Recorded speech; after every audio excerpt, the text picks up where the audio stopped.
Peking at first appeared to be the same city I had known 20 years before when I first came to China as a young reporter. A city of tree-lined avenues, of a culture recorded in millennia, whose monuments dated in centuries.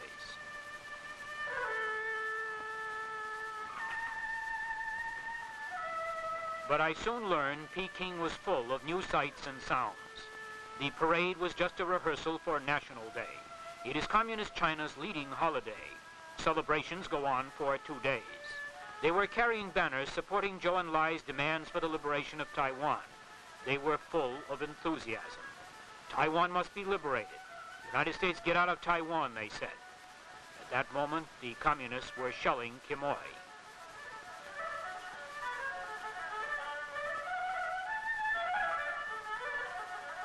Tiananmen, Peking's Red Square, was quiet. Only a few pedicabs and buses moved around. The Chinese characters say, "Long live the People's Republic of China. Long live the solidarity of the peoples of the world." On National Day, this square would be filled.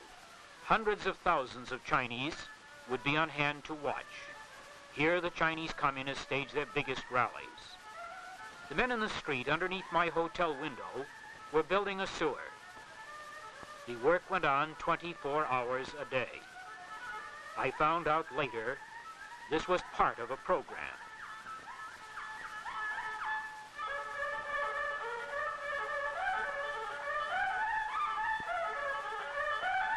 On Tiananmen Square, some men were reading anti-American protest letters posted on a cloth bulletin board.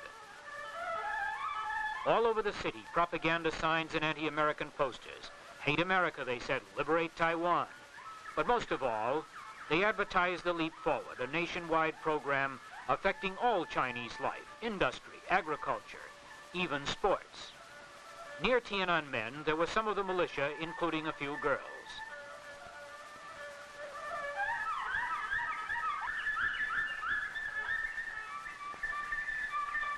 They were playing cards or other games. The People's Militia is organized by provinces and military districts. Reserves for the Army are trained. Although all ages 18 to 45 have to serve, most young Chinese enter the militia from the youth organizations. They are indoctrinated in communism. They stand guard, take part in major celebrations, appear on many occasions. Girls are encouraged to join. These girls are reading recruitment notices.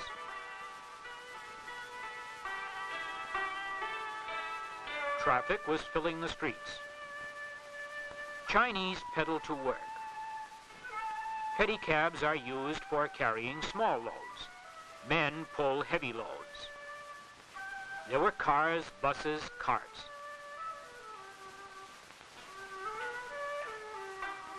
I saw Russian cars, which the Chinese have begun to make.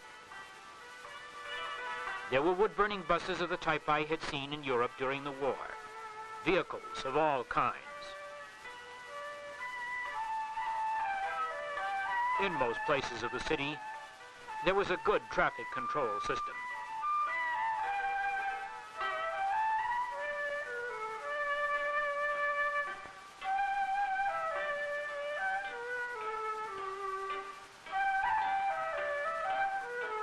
This truck was pulling a string of trailers, carrying a load of coke for steel making in the Leap Forward.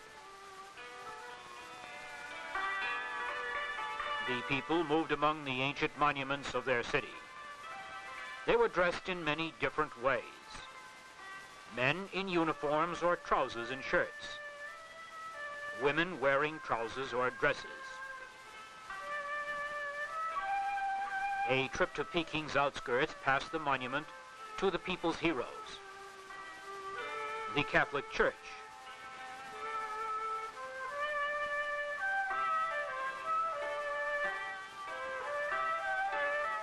And apartment buildings and government offices.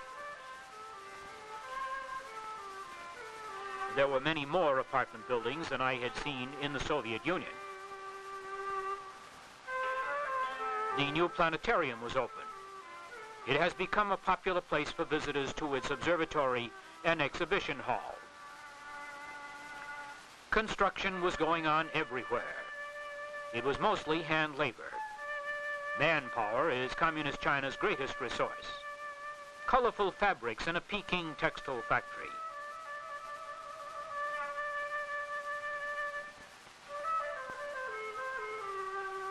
One of 3 in Peking, this modern plant employs many women. 3 7.5-hour shifts daily keep the plant at peak capacity. This was the factory canteen. These girls lived in dormitory rooms nearby. Women get 45 minutes a day away from work to nurse their babies. A new maternity hospital. Part of it is still under construction. Most of Communist China's workers and government employees come under an extensive socialized medical program. A clinic provides on-the-job care.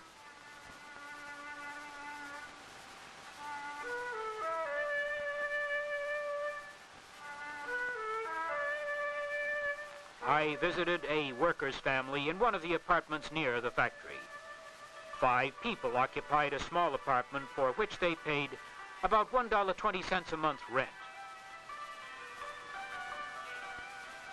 Kitchen facilities in a courtyard.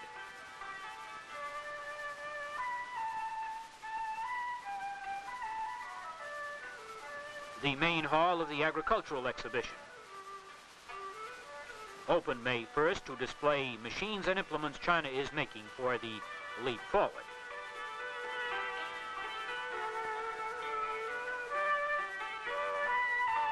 A display of fabrics for export.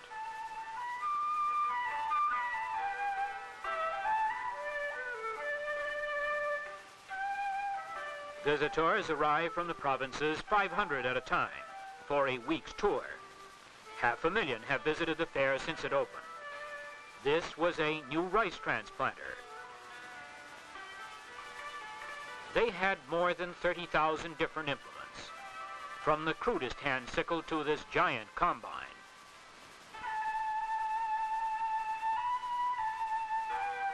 They had more than 170 different types of tractors. Steam, coal burning, gasoline, diesel. They claim to have built many in the last 5 months.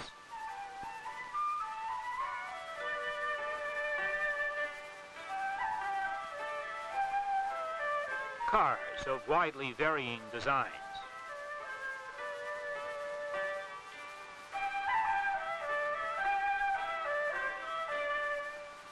Turbines of all types were on display.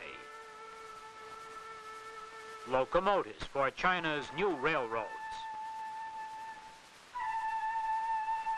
This was the only steam shovel I saw in China. But this was only the beginning, they said. The leap forward was only the first step toward China's advanced economic progress.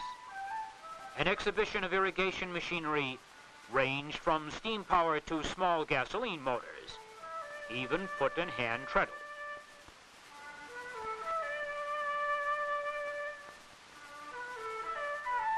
A solar cooker.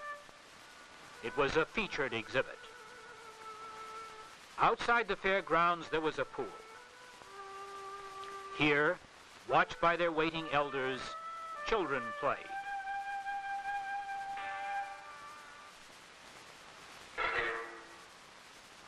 Goldfish in the pools of the Summer Palace, a reminder of China's past. Once, these grounds were the private preserve of an empress's pleasure-loving court. She spent part of a naval budget on this marble boat.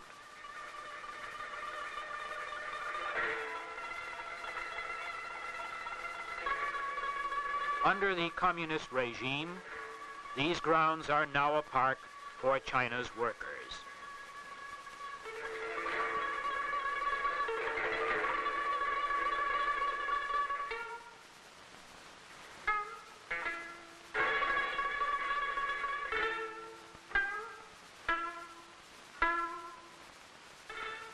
Stone elephants on the way to the Ming tombs. A gate built 5 centuries ago, entrance to the tombs, burial place of emperors of the imperial days. The communist regime has made it into a park.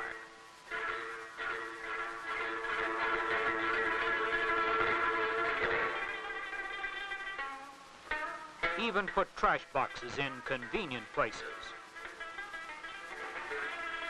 Construction of a reservoir near the tombs. They were hoisting the stone with an arrangement of ropes and bamboo poles.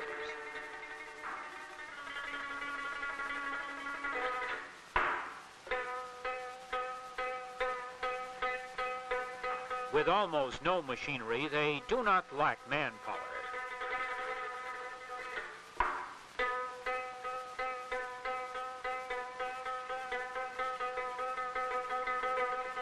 This was staging for a concrete arch bridge. Thousands of volunteer laborers worked here. Many of them were soldiers. A Chinese communist official told me that soldiers are expected to work as well as fight. A commune north of Peking. The big new project here is deep plowing. They start with a furrow a foot deep, then go deeper, to about 18 inches.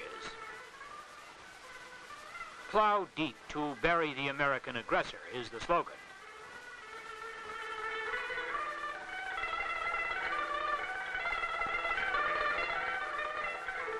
The commune is virtually self-sustaining.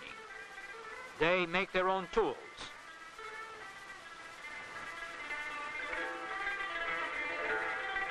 They do their own repairs.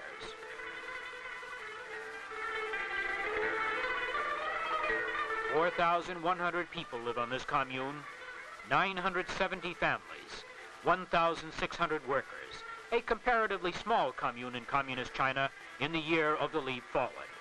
Leading crops are corn, millet, vegetables. Their vegetables are excellent.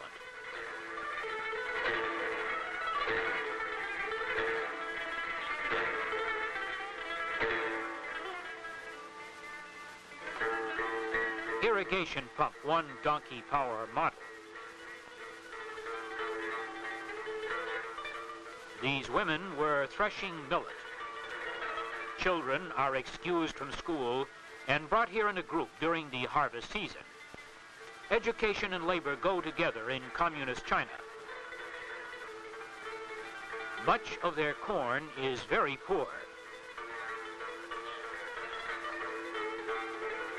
Some of it was fairly good.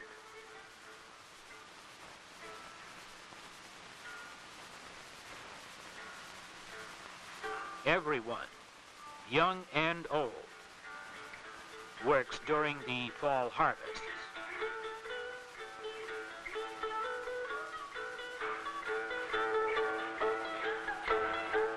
These are student volunteer workers, young men and women from Peking universities and high schools. On weekends, they work on farms and roads around Peking. This group had a loudspeaker with news commentaries about Taiwan and commercials about why they should work hard for the Great Leap Forward.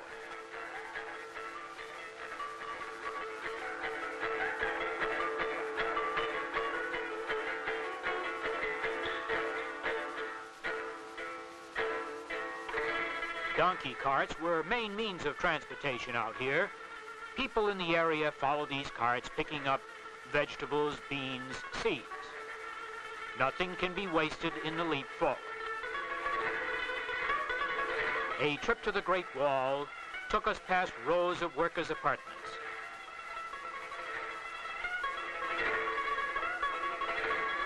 We passed camel caravans coming in from the north, loaded with grain, wool, and other products, and herds driven to market.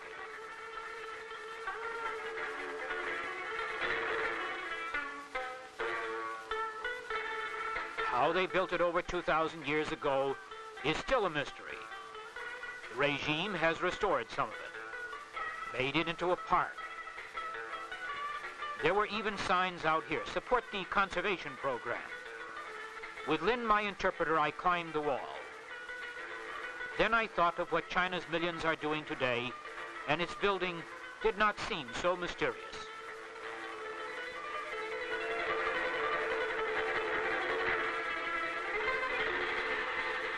Apartments in Shenyang, heart of industrial Manchuria. About 15,000 of Shenyang's workers were housed in this area. These apartments had their own schools, garden plots, canteens. Knock on any door, they said. This woman had 6 small children. The family occupied one room.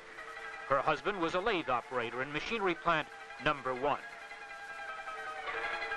Women have to teach children sanitation. Educate them before the state takes over. This little girl, holding a fly swatter, is proud of her part in the Kill Pests campaign.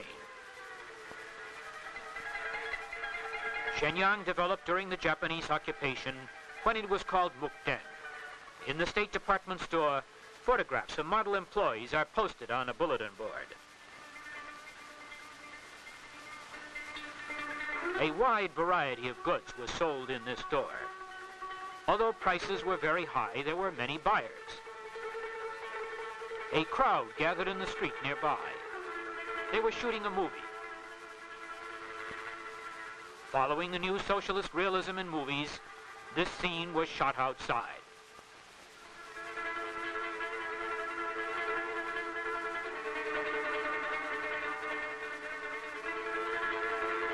They even had a script grill.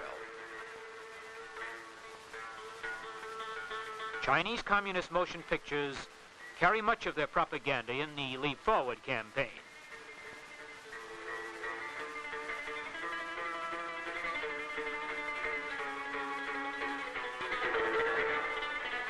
This is Vice Director Ye Sun-ping of Machinery Plant number 1. It produces 700 to 800 lathes per month. One of 3 in Shenyang. It was destroyed during the war, later restored and enlarged.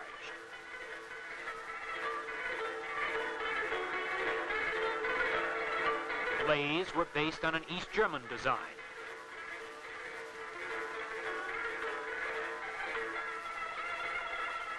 Completed lathes were crated. The crates were then rolled to the railroad loading platform. It was all hand labor here.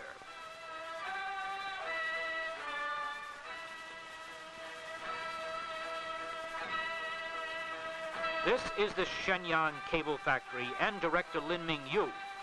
Here, 4,500 workers made cable of all sizes, both aluminum and copper.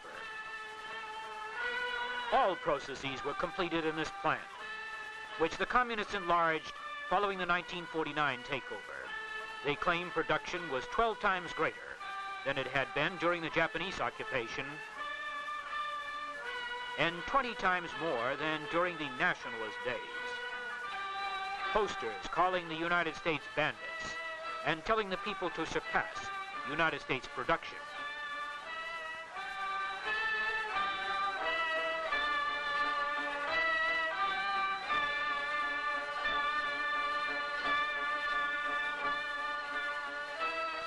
Other posters call for production to rise like a Sputnik. This was the plant production chart. Red flags are Sputniks. You're a Sputnik or you're an ox cart. And nobody wants to be an ox cart these days. As in Peking, young students lined up for volunteer labor groups.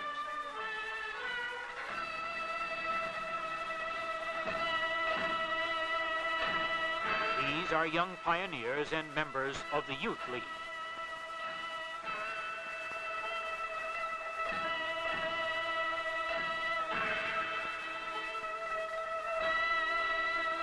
Outside Shenyang, these women moving earth were preparing land for a fire brick factory. The communists have gone all out to get women's interest and participation in all their programs, especially during the Leap Forward.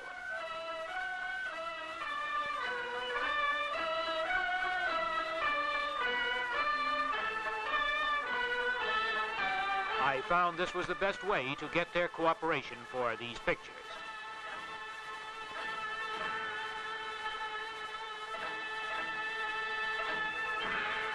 I visited a commune on the outskirts of Shenyang. This was the headquarters of a new commune. It had been founded only 5 days before my arrival. The chairman, Liu Chenyang, 42, headed 60,000 people working about 65,000 acres. 10 factories were also located here. Hogs were the most important product. The chairman told me there were 17,000.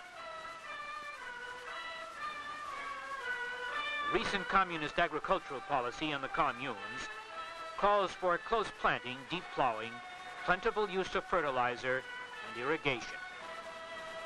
The chairman told me that this commune hoped to add 3,000 families, about 18,000 more acres, and to increase food production during the next year.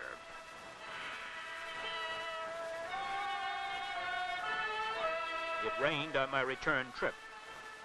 I was stuck fast in Manchurian mud and had to get help from one of the farmers nearby.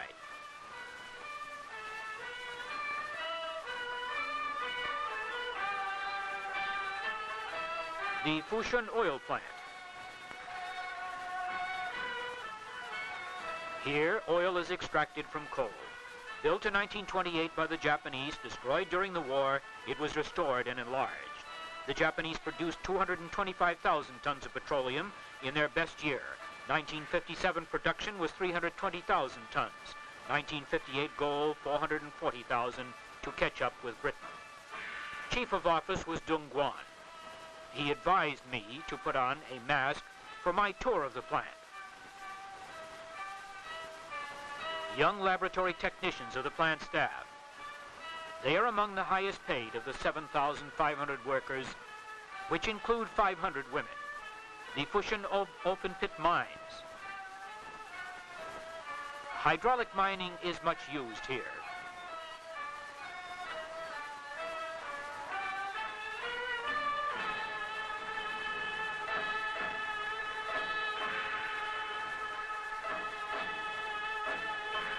After mining, the coal is loaded on cable cars, then hauled to the surface.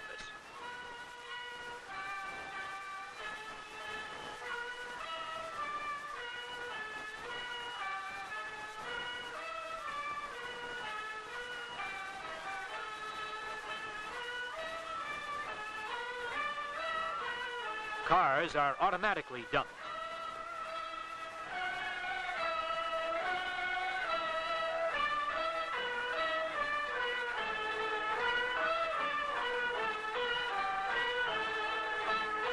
Some of the raw materials from these mines goes to Anshan,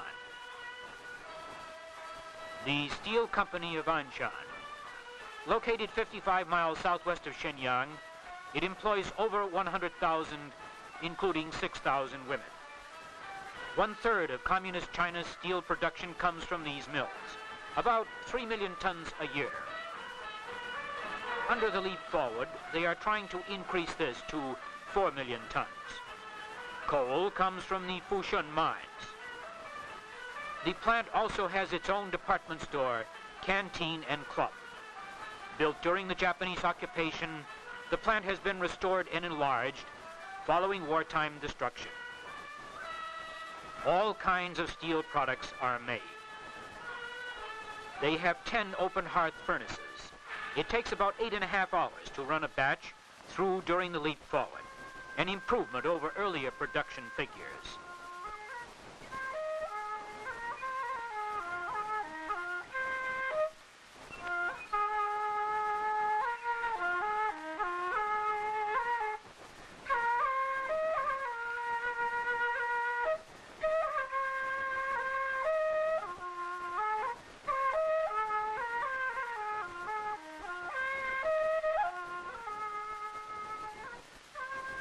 Steel rails and other product are here being run through. They had just opened a Bessemer converter.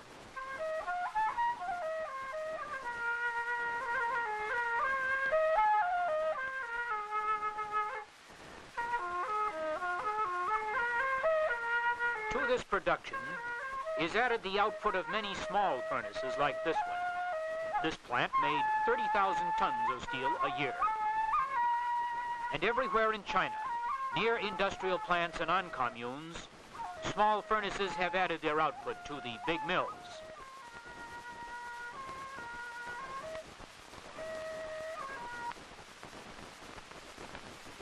The sign says, "We are determined to liberate Taiwan."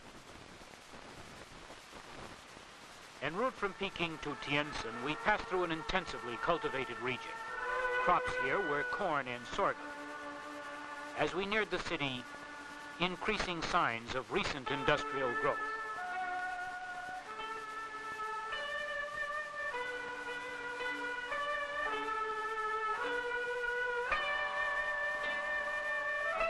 Tientsin is a sprawling city of over 2 million. Located 70 miles southeast of Peking, it is a major industrial and transportation center. We drove through streets crowded with pedicabs and carts. Groups of students and office workers practicing for the National Day parade. The city gave every appearance of rapid growth.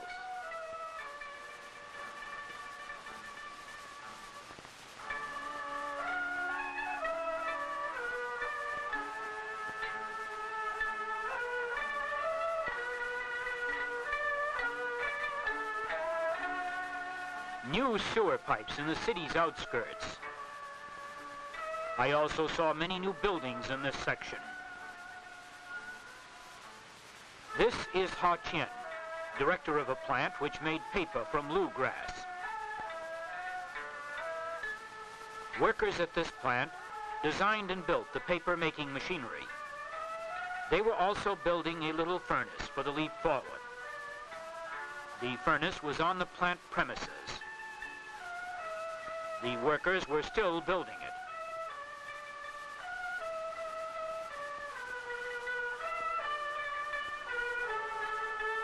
And they couldn't wait to charge it. Just to help in the liberation of Taiwan, they expected to make 14 tons of steel daily in this furnace.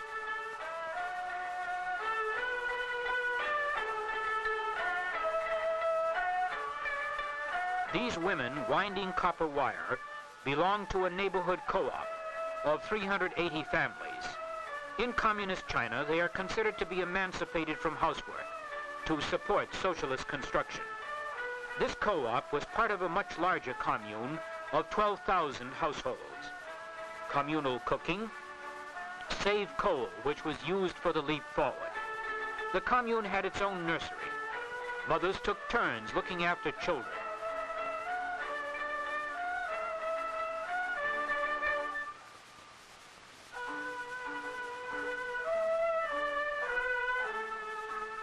This little boy was singing about the leap forward.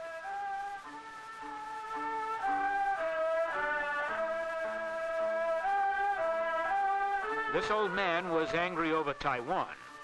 The co-op maintained a home for the aged.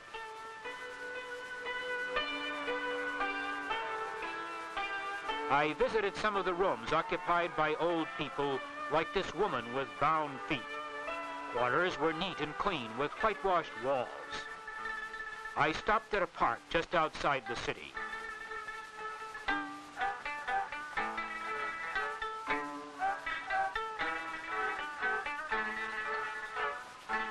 I visited the Tientsin Second Worker Sanatorium. Completed in 1955, the buildings were in the Chinese style. The hospital has 800 beds. Patients organize their own entertainment. All workers in Tientsin are eligible. Patients attend classes. These girls are knitting as they walk in the gardens. Treatment is for mild cases only and lasts 3 to 6 months. South of Tientsin was the Xuanlin State Farm, one of the few in communist China. Everyone exercises at 10 o'clock. This was at the rear of the headquarters.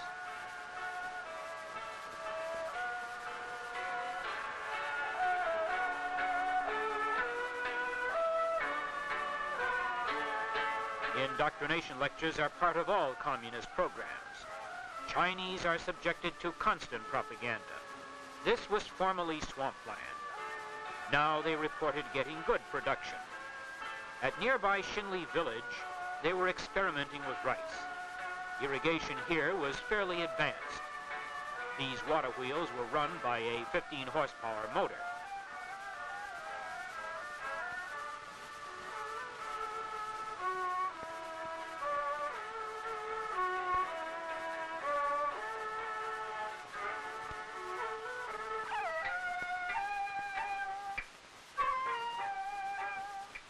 Many visitors come to see the experimental plot where they are working with hybrid rice seeds.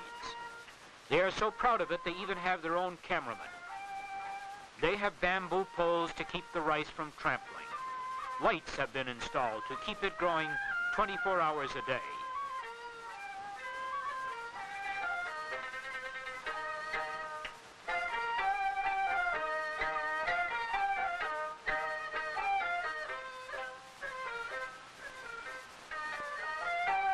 This is the rice they claim is yielding 11,000 bushels an acre.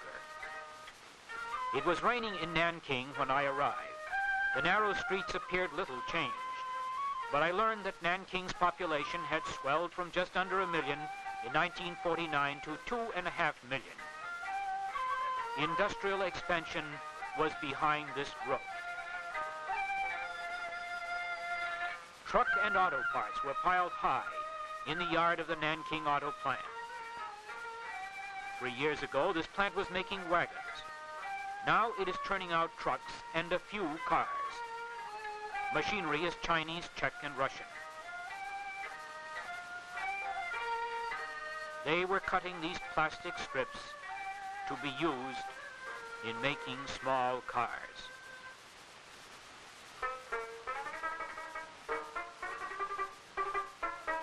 This is Chi Kang. He is the plant manager. 4,000 workers on a primitive assembly line. Many are women. And on the plant grounds, a small furnace was also turning out steel for parts.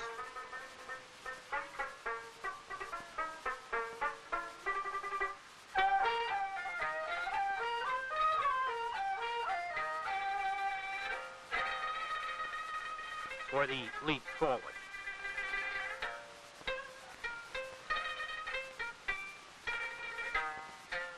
Down the Yangtze to the Nanking Chemical Factory, where 10,000 workers turn out fertilizers and commercial chemicals. We could see the factory as we approached. Workers at this plant had built 80 small furnaces on the plant grounds. Posters with anti-American and Taiwan themes were linked with the leap forward production. This was a Buddhist temple. Within its confines is the shrine of the 10,000 Buddhas. 50 priests take care of the temple and conduct services. This priest told me that quite a few people still worship at the temple.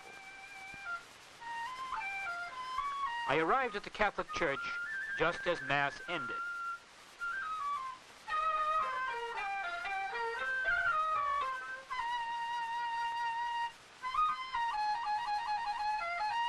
It was the only Catholic church in the city.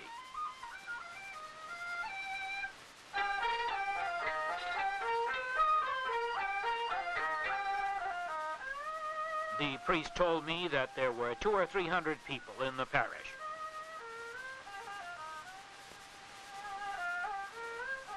The Sun Yat-sen tomb. It is Nanking's most prominent communist shrine. Rice paddies and water buffalo on the way to Shanghai. It had rained hard and the rice was beaten down. Some of the rice was green, some ready for harvest. Shanghai Bund, the famous waterfront with modern buildings. The communists have built a park along the Wangpo. Construction in the city everywhere for the leap forward.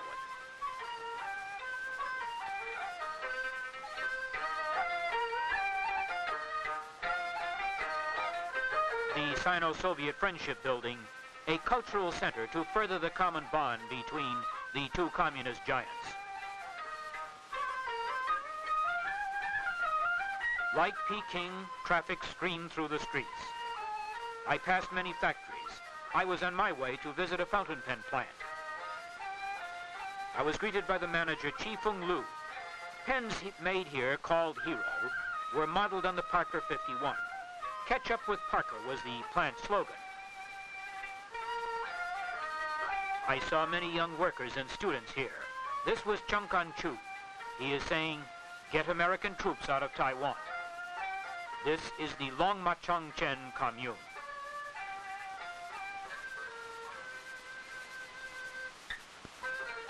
Here, 586 workers from 385 families cultivate about 600 acres of vegetables.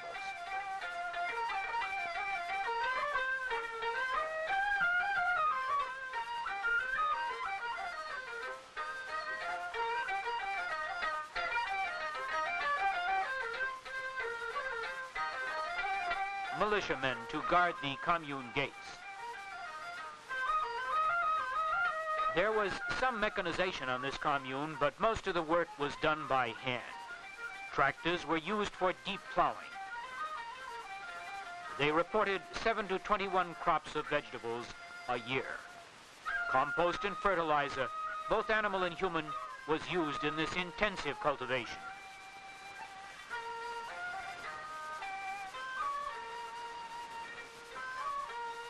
Many kinds of vegetables were raised. They also had an experimental plot where they were trying out new irrigation. Corn was raised and used for feed. The commune reported grossing $270,000 worth of products in 1957.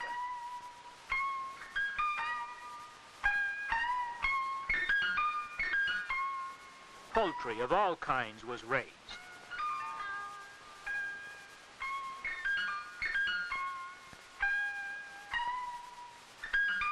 Chickens near an old pillbox, reminder of the Japanese occupation. Busy streets and busy days in central China's Tri-City area, Hankou, Xinyang, Wuchang, together called Wuhan. In the 4th district of Wuhan, a big new steel plant was under construction. When completed, it will rival Anshan. Workers swarmed on the grounds underneath wooden scaffolding.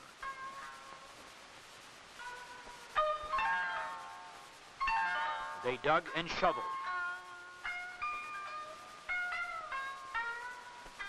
They pounded and tamped.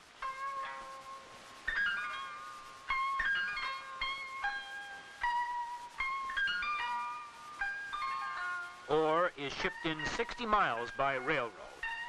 It is unloaded automatically in the plant yards. Cars are placed on a turnover. Then over she goes.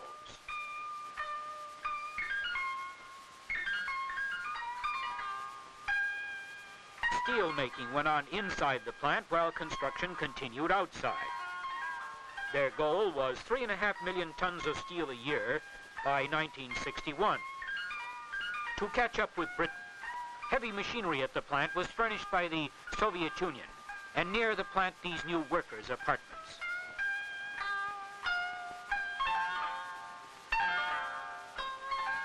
"40 miles from Hankou, a new engineering college had been built on land once used for farming. Here, 7,500 students were taught steelmaking and mechanical and electrical engineering following communist policy of learning and labor. Classrooms are run like factory shops, and under the leap forward, students built lathes and electric motors. Students are also sent to villages to help with technical problems. Purpose of all education in communist China is to build socialism." The Wuhan meat processing plant, also built with Soviet help. Hogs are shipped to this plant from Hubei province, killed with electric shock. 3,000 workers use up-to-date equipment.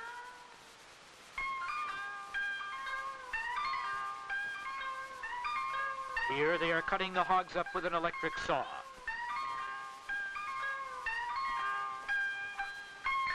Bladders are used in packing sausages.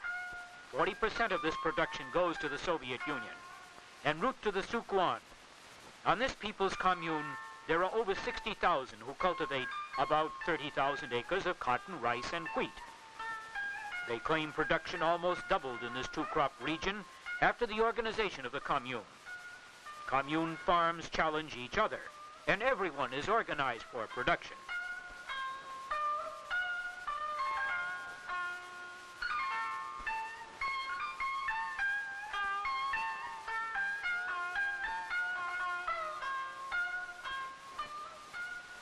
On this experimental plot, they claimed they were producing 1,000 catties of cotton per acre. This was an increase of approximately 800% over pre-commune days. Young children of working mothers are cared for at the commune nursery school.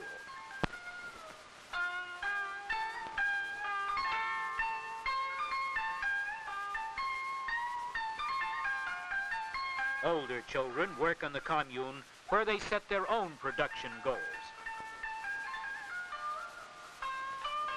The commune was building its own furnaces.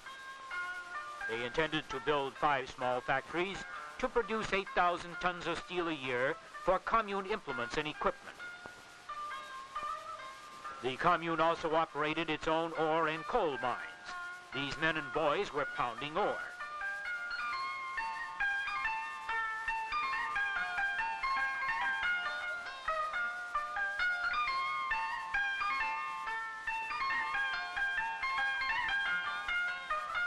They sifted and shoveled coal, getting ready to charge the furnaces.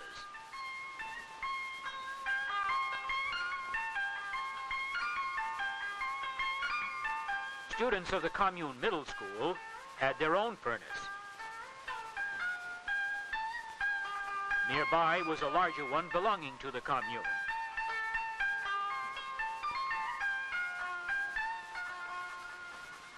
Workers were enthusiastic. They said they were working to accelerate socialism, working for the leap forward and against American aggression. Here one team works on the bellows, another charges the furnace.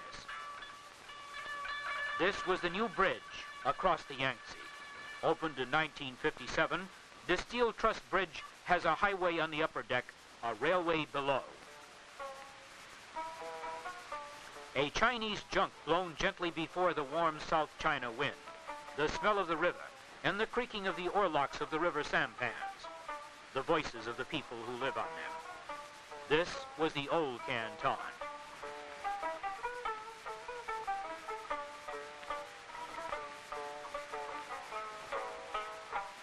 Under the communists, Canton hummed with leap-forward activity.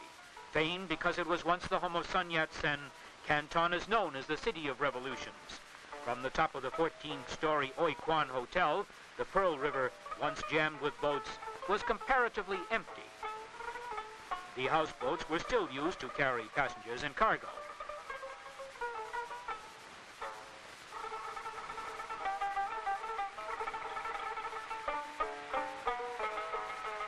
Baskets of fruit piled for shipment.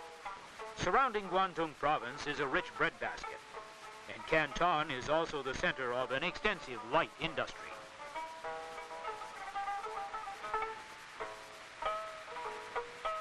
On the waterfront, incessant activity, constantly changing.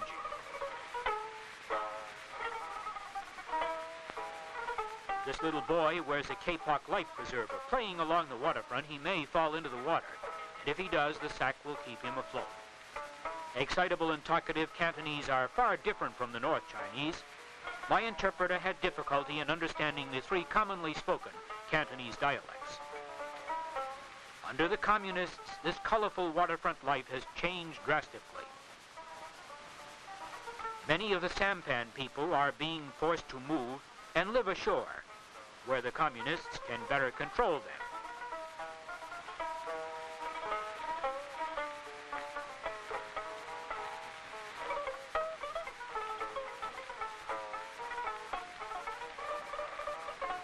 Buses ran to the suburbs.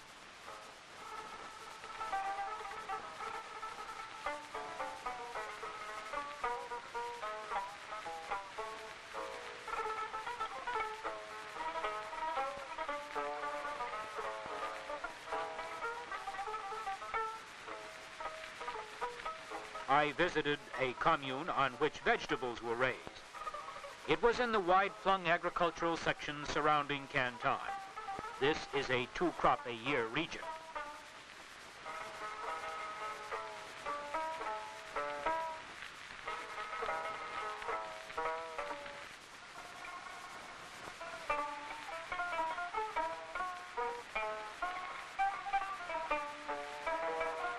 A boy and a water buffalo. A familiar sight.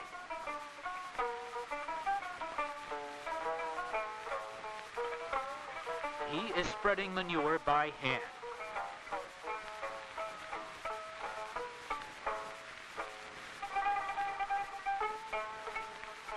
Here, cabbage plants are sprinkled with night soil. All work here was done by hand.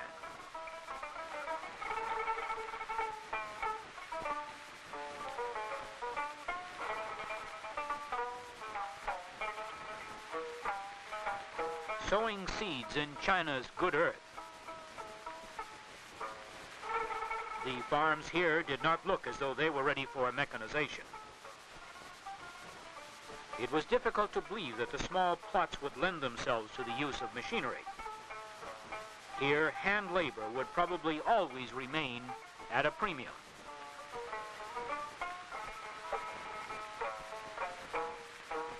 It is less than 100 miles from Canton to Hong Kong. In the new territories outside Hong Kong, the landscape is like that of Guangdong. Water buffalo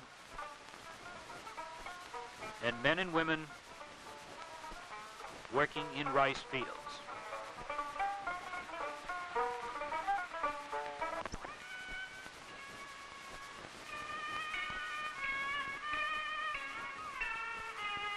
It was raining when I reached the border checkpoint.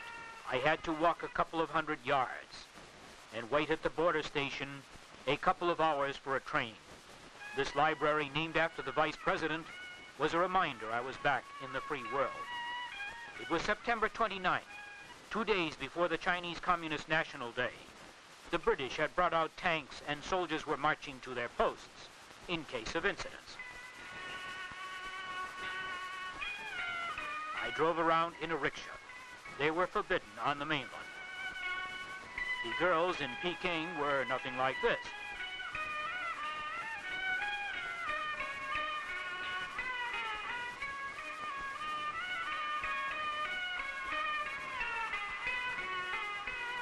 The sky itself seemed brighter, lighter, freer. Down on the bay were the many sounds of a big port. Creaking of Chinese sailing craft. The big boat whistles. My own was among them.